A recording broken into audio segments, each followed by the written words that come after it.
bukankah ini juga teknik untuk membuat wanita makin dihormati, disayangi, dihargai? Bujur, laki-lakinya 1 kemuliaannya, perempuannya 3 kemuliaannya. Tolong ibu-ibu jawab yang kompak biar mereka laki-laki di samping saya makin sadar kemuliaan ibu-ibu. Siap? Yang tadi disebut Nabi 3 kali siapa? Dengarkan baik-baik wahai bapak-bapak. Jangan sombong kita. Kita nggak ada apa-apanya tanpa mereka ini. Sekali lagi yang kompak wahai wanita-wanita mulia. Yang tadi disebut Nabi 3 kali siapa? Mantap. Mereka mulai memerah wajahnya. Yang kenceng lagi biar mereka tambah merah wajahnya. Yang tadi disebut Nabi 3 kali siapa? Ibu. Sekarang kita bikin mereka tambah merah. Yang tadi disebut Nabi 1 kali siapa? Berarti ibu-ibu sudah kompak, 1 bapak 3 ibu tidak apa-apa. Sekarang sepertinya merah pindah ke wajah mereka. Jebakan Batman. Adil, teman saya pernah bilang ke istrinya, Mama itu kan dipanggil istri. Istri itu ada artinya loh Mama. Maksud Papa, kalau 1, Mama mau Papa panggil Iswan. Kalau 2, Istu. Kenapa Mama dipanggil istri? Itu artinya 3 Mama, 3. Istrinya sedang menyiapkan jawaban. Oh, mau digituin tafsirnya? Boleh, nggak apa-apa. Asal Papa siap yang keempat, is dead. Akhir, kalau bukan karena Rasulullah maaf wanita tidak dipandang mulia, wanita jadi permainan syahwat semata, wanita itu jadi barang langka, maka bersyukurlah kepada Rasul sallallahu Ala Muhammad sallallahu alaihi wasallam sallallahu ala Muhammad sallallahu alaihi wasallam. Saya termasuk orang yang tidak suka kalau ada laki-laki mengatakan wanita itu makhluk lemah. Maaf, saya tidak sependapat. Di mata saya, wanita ini sungguh makhluk yang lebih kuat dari laki-laki. Mereka bisa bikin kita lemas. Iyalah. Kenapa senyum-senyum? Iyalah. Jangan nervous dulu. Maksud saya, coba kalau semua tugas istri dibebankan kepada suami, apa enggak bikin suami lemas? Jam kerja istri lebih lama dari jam kerja suami. Saya buktikan. Jam kerja istri lebih lama, lebih berat dari jam kerja suami. Kalau jam kerja suami mah ringan, cuma mulai terbit matahari sampai terbenam matahari selesai kerjanya. Tapi yang namanya istri mulai dari terbit matahari sampai terbenam mata suami. Betul. Melek mata kerja. Apa kerjanya? Nyuci, ngepel, masak, ngurusin anak, mandiin anak, nganterin anak sekolah, nyuci, gosok, setrika, ngepel. Tiap hari.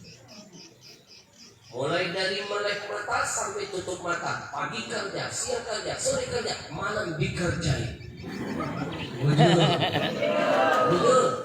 Yang namanya laki-laki mah enak, tahu beres doang. Betul. Jangan dibikin ngurusin anak gampang puyeng. Acil, jangan marah, jangan ngambek dengan Allah ya. Wanita dikasih tugas lebih berat dari laki-laki, tanggung jawabnya jangan marah. Sebenarnya Allah sayang. Ibu-ibu lagi diberikan ladang, cocok tanam yang banyak, nanti di akhirat panennya berlimpah. Dikasih ladang yang banyak, biar nanti panen di akhiratnya berlimpah. Alhamdulillah, semuanya bernilai sedekah ibadah yang akan memuliakan wanita itu sendiri. Alhamdulillah. Saya nggak setuju kalau ada laki-laki bilang wanita makhluk lemah. Jangan main-main. Tanda kekuatan mereka tercatat dalam Quran, wahnan ala wahnin. wa fisaluhu fi amain. Jangan main-main loh. Wanita itu ketika hamil, kandungannya itu makin hari makin berat, makin hari makin memberontak bayinya. 9 bulan dibawa kemana-mana, nggak pernah ditaruh-taruh. Mau ke pasar, dulu nggak pernah. Bujur, istri saya hamil bisa 3 kilo lebih. Berat. 9 bulan. Ibu-ibu, tantangin suami kita yang sombong-sombong, yang merasa kuat, suruh mereka rasain bagaimana susahnya mengandung. Nggak usah mereka coba bagaimana sakitnya melahirkan. Nyawa jadi taruhannya. Suruh mereka latihan hamil saja. Nanti ibu, suami tidur, ikat perutnya pakai buah kelapa. Yang kira-kira beratnya 2 kilo saja. Ikat di perut suami. Suruh dia bawa kemana-mana. Saya pastikan, jangankan 9 bulan, 9 hari gila dia. Udah, itu baru beban di luar, bukan beban di dalam. Yang bayinya nendang-nendang, belum lagi ngakak, belum lagi bawaannya jamnya disiksa. Aduh, jam 12 malam kepengen ngusap kepala orang botak. Udah, bawaan orang itu nggak bisa. Saya punya istri, ya Allah, jam 12 malam saya dibangunin pengen nyari tukang rujak. Di Jakarta nyari rujak gerobak gak ada. Demi istri, demi jalan baik, saya jabanin, keluar saya nyari, masuk kampung, keluar kampung, nggak ketemu. Akhirnya saya minta sama Allah, 2 jam nyari nggak ketemu. Istri nangis, jangan pulang kalau nggak bawa rujak. Mau marah gimana orang bawaan anak kita, betul? Ya, Ini betul. kita yang nggak bisa dibuat-buat. Saya ingat teman saya, istrinya minta, dia nggak ngabulin, sampai nangis tuh istrinya saya.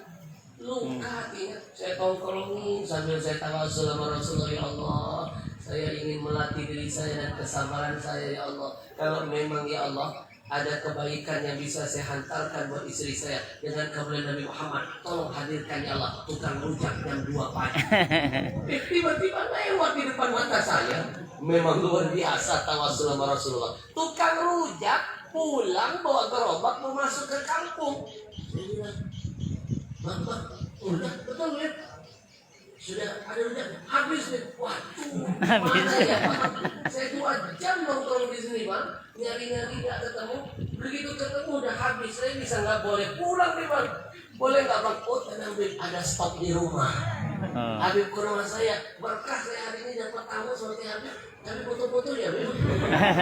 Habib ke rumah saya dikasih stok rujak banyak. Akhirnya saya diajarin bagaimana ngudek-ngudek mie rujak. Dapat ilmu tambahan saya. Ujung-ujungnya dia minta foto, setelah foto, Habib nggak usah bayar, itu gratis. Dapat rujak gratis, tahu ilmu bikin rujak, dapat nambah lagi. Dia bilang, Habib kapanpun minta rujak, tinggal kabarin saya hantarkan rujak. Jadi saudara, jadi rezeki, maka percayalah segala sesuatu pasti ada hikmahnya. Sallallahu ala Muhammad, sallallahu alaihi wasallam, sallallahu ala Muhammad, sallallahu alaihi wasallam. Sudah selayaknya wanita lebih mulia dari laki-laki 3 kali lipat. Kenapa? Yang mengandung mereka, yang melahirkan mereka.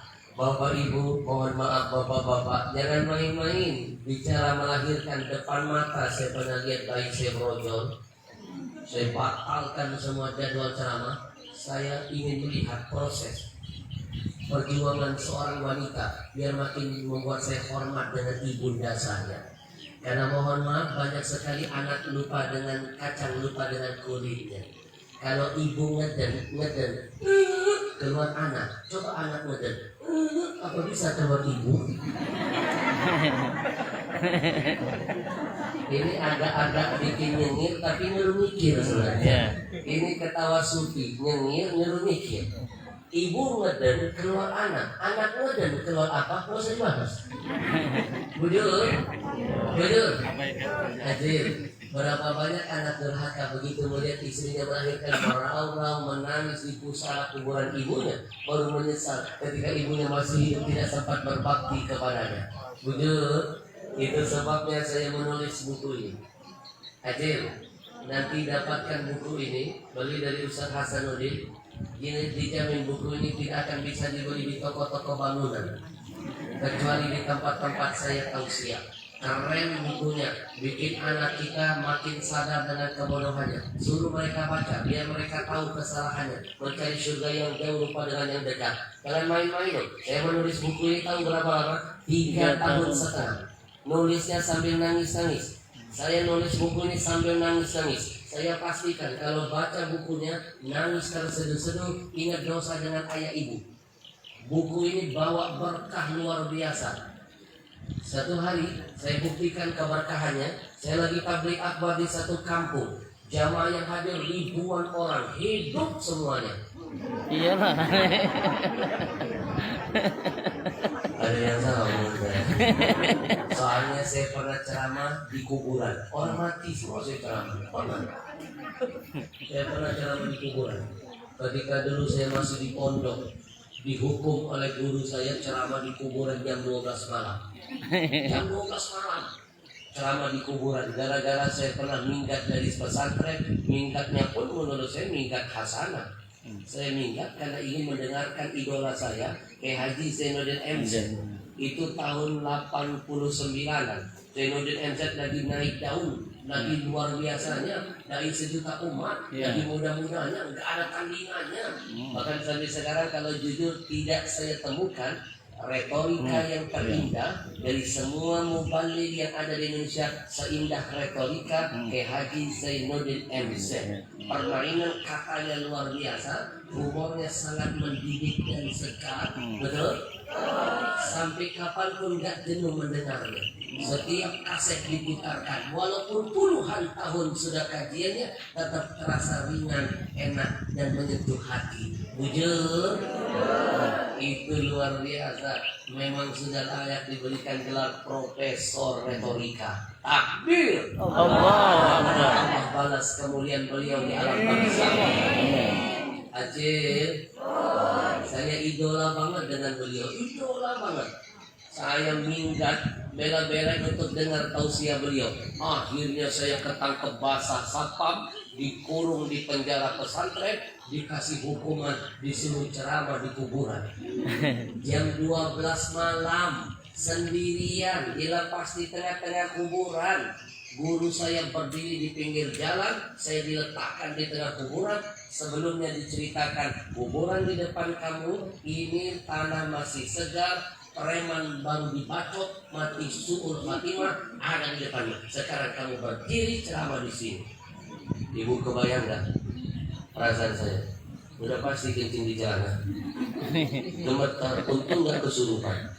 Tapi karena saya taat dengan guru, jadi berkah buat saya. Saya tutup mata, tidak berani saya ngucapin salam, saya langsung baca ayat. Kullu nafsin dha'iqatul maut. Yang bernyawa pasti mati, apalagi yang di sana. Mana guru saya? Ada saya ngomong benar. Guru saya langsung berkata, ulang lagi ceramahnya, tidak sempurna. Ceramah harus pakai assalamualaikum dulu, pakai salam. Saya jawab, enggak mau. Kenapa? Takut ada yang jawab. Ini sampai saya masukkan di film saya. Ibu sudah nonton belum film karya saya? Yang saya angkat dari buku yang saya tulis. Saya bagikan link filmnya cuma-cuma boleh? Ada 4 episode, saya bagikan lewat link WA. Nanti ibu tinggal pencet saja, klik 4 episode. Tonton sampai selesai. Kalau bisa ajak anak-anaknya nonton. Biar anaknya pada tobat, nangis, nyesel, makin sayang dengan ayah ibunya, makin dijaga syurganya di rumah. Mau? Saya bagikan link filmnya cuma-cuma. Tapi janji ya, kalau sudah nonton film saya jangan pelit-pelit dong. Like, share, and subscribe. Oke? Jangan cuma nonton doang.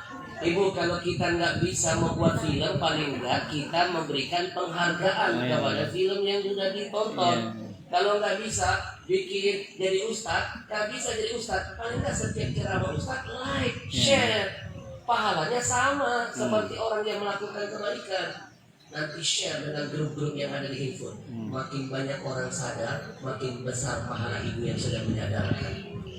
Nonton filmnya ya. Siap? Saya bagikan linknya lewat nomor. Saya berikan nomor saya. Silakan catat.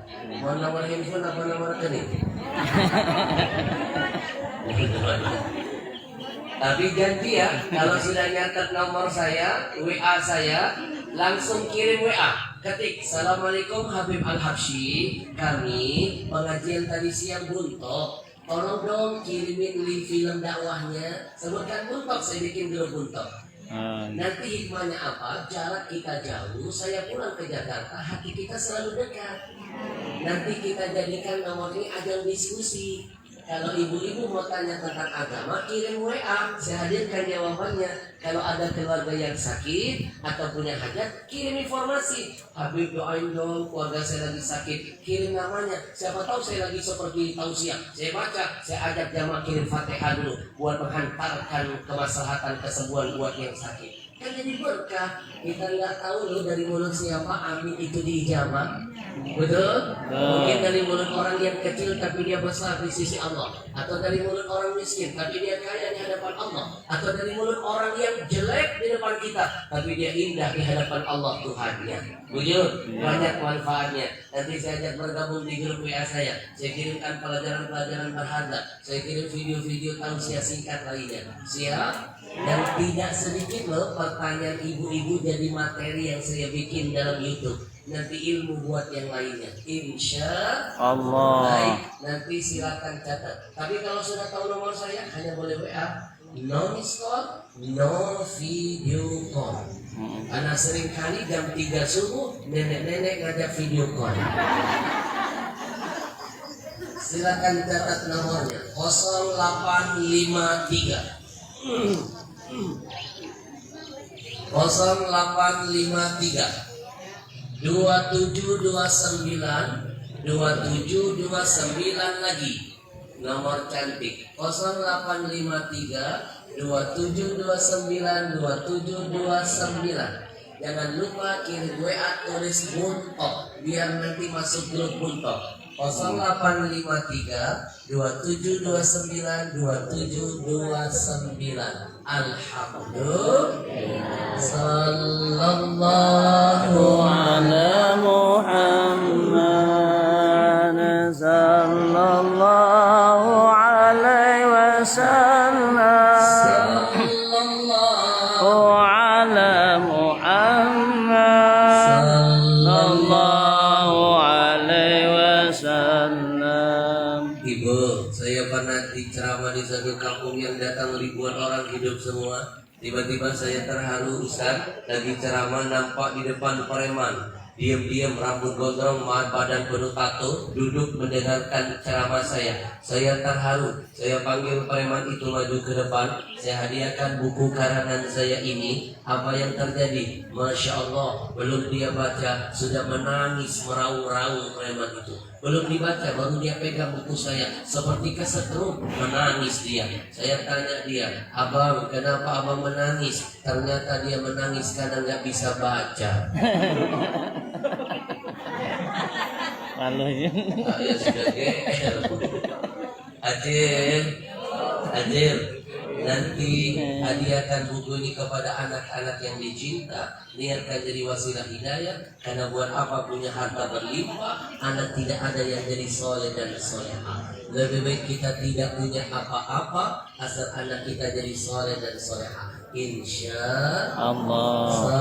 Sallallahu ala Muhammad Sallallahu alaihi wasallam. Sallallahu ala Muhammad sallallahu alaihi wasallam. Saya pernah melihat ketika istri melahirkan, saya batalkan semua jadwal, saya tongkrongin, saya tungguin betul saya tungguin, saya lihat betul, saya semangat istri saya, ayo mah lempar. Saya lebih semangat daripada dokter. Ayo mah cepat siap, udah kelihatan hidungnya.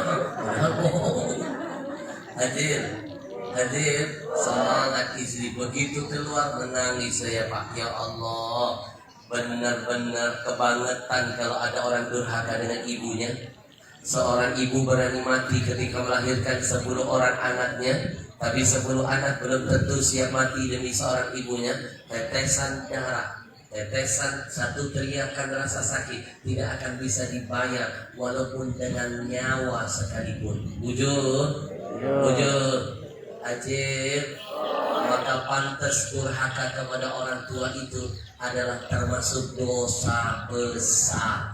Kalau dosa yang lain pelakunya meninggal baru masuk kubur baru diazab, tapi durhaka dengan orang tua tidak menunggu pelakunya wafat, masih hidup sudah dihukum dan diazab oleh Allah. Wujud ajib. Belum lagi ketika setelah melahirkan proses menyusui. Mohon maaf loh, jangan dipikir wanita baru melahirkan ketika menyusui gampang.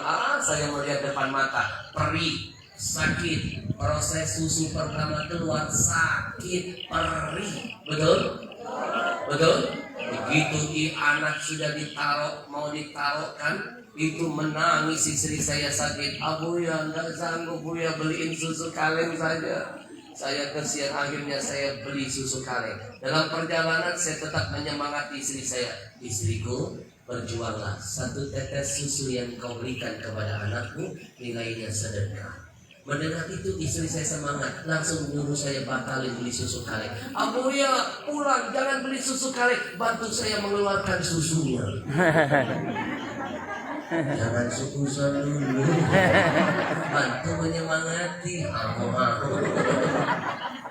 Adil, wajar ya perempuan itu lebih mulia dari laki-laki karena mereka mengandung, mereka melahirkan, mereka menyusui. Maka wanita 3 kali lipat lebih mulia dari suami. Alhamdulillah. Singkat padat. Lanjut. Kompak dong. Lanjut. Nah, ini baru pembukaan. Itu pun baru pembukaan 1. Masih ada pembukaan 9. Alhamdulillah.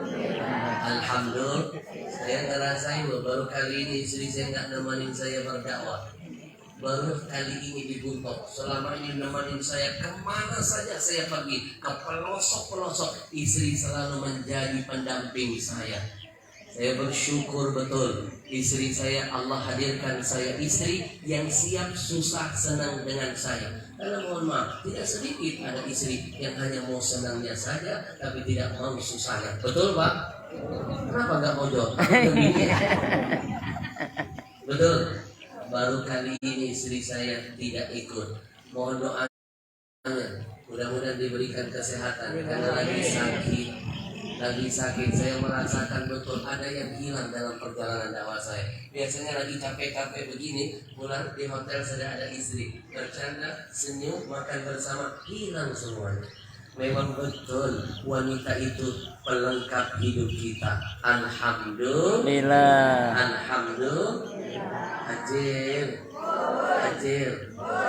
Ajil.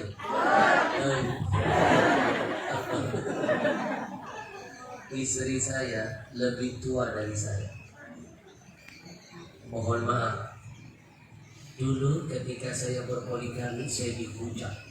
Semua orang menghina saya.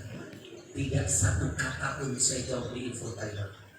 Guru saya ulama besar dari Mekah mengajarkan, as-sukut aula wa afdal. Diammu adalah emasmu. Percuma kalau orang lagi memandang satu dengan mata kebencian, kebenaran tidak akan didengarkan. Betul? Nabi kurang benar apa, tapi yang melihat Nabi pakai kacamata kebencian, jadi kebenaran tidak disampaikan. Saya dihujat di infotainment oleh keluarga istri. Tidak saya jawab satu pun. Bahkan kalau saya mau mematahkan gampang banget. Itu yang berkomentar bukan orang tua istri saya, tapi ayah tirinya. tapi saya tidak mau mengungkap, saya diam saja. Semua keluarga saya setan, jangan ada yang menjawab, diamkan, biarkan. Ini nikmati, biar Allah sedang tambahkan pahala tanpa kita capek-capek beribadah. Orang ngomongin kita, pahala dia pindah ke kita, dosa kita pindah ke dia, makanya rugi, suzon sama orang rugi. Ini nggak tahu cerita main ngejek-ngejek. Habib nikah nggak izin dengan istrinya. Saya izin dengan istri saya. Bukan cuma dengan istri. Saya izin dengan ayah tirinya. Saya bilang kalau seandainya dia tidak bisa memperbaiki akhlaknya, saya tidak mau berzina. Lebih baik saya menikah. Tapi insya Allah, kalaupun saya akan menikah, saya tidak kayak Habib-Habib lain. Saya tidak kayak ustaz-ustaz lain. Gampang kecil saya mencari perawan. Gampang saya mencari yang lebih muda. Saya sedang di atas angin. Apa yang saya tidak bisa? Saya ditawarkan anak habaib besar. Saya ditawarkan anak guru-guru terkenal di Kalsel. Disuruh milih anak-anaknya yang perawat. Saya tidak. Saya niatkan, kalaupun saya akan menikah lagi, saya akan mengamalkan apa yang dicontohkan Nabi. Saya akan cari janda miskin. Janda miskin. Nggak usah PR pasal kaya.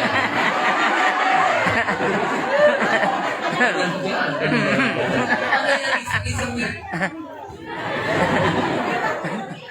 Kecil, istri saya yang sekarang lebih tua dari saya. Pakai logika, kalau saya cari nafsu, saya cari lebih mudah. Makanya dengan suzon. Kalau nggak tahu cerita, nonton TV lebih baik diam. Ini nggak tahu cerita, terbawa arus setan, langsung berkomentar. Komentarnya kita sudah banyak dosa. Dengan main-main hati kita udah bikin dosa. Kita nggak tahu cerita, makanya kalau ada gosip apa-apa lebih baik begini. Nggak usah ditonton bila perlu. Betul? Kalau kita lagi nonton gosip, dicabut nyawa, suul khatimah. Matinya mati suul khatimah. Lebih baik nonton yang bermanfaat. Biar kalau kita dicabut nyawa lagi sedang beribadah. Apa yang dilihat ibadah, yang didengar ibadah, hati beribadah. Kalau hati lagi suzon sama orang, mati suul khatimah pasti. Kalau ada dengar berita dari orang yang aduh sudahlah, kita doakan mudah-mudahan rumah tangganya diberikan kekuatan hidayah Allah. Itu clear, dapat pahala, dosa tidak nambah. Betul? Ibu, saya tahu masih ada yang bertanya-tanya. Sekarang saya kasih tahu nih, yang saya nikahi lebih tua dari saya. Janda, orang miskin punya anak satu lagi. Apa sih yang saya cari? Nafsu. Yang saya cari wanita yang bisa menempatkan dirinya sebagai istri. Sedang susah mau menemani suaminya berdakwah kemana saja. Seperti Khadijah, bagi Nabi Nuh tidak ada apa-apanya. Yang membuat itu jadi tenang suami adalah istri yang bisa menempatkan dirinya. Betul? Betul. Kita akan lanjutkan setelah yang satu ini. Tapi sebelumnya pasal niat. Kata Nabi Sita lima turun dari doa. Jangan lupa ada dua tempat. Ketika kau berdoa, dua tempat itu doamu pasti diterima, tidak akan ditolak. Satu, ketika hujan turun. Dua, ketika azan terdengar. Nanti lagi terbuka. Pasang niat. Doakan orang tua kita, doakan anak cucu kita, doakan suami kita, doakan istri kita, doakan kita semuanya. Semuanya pasang niat.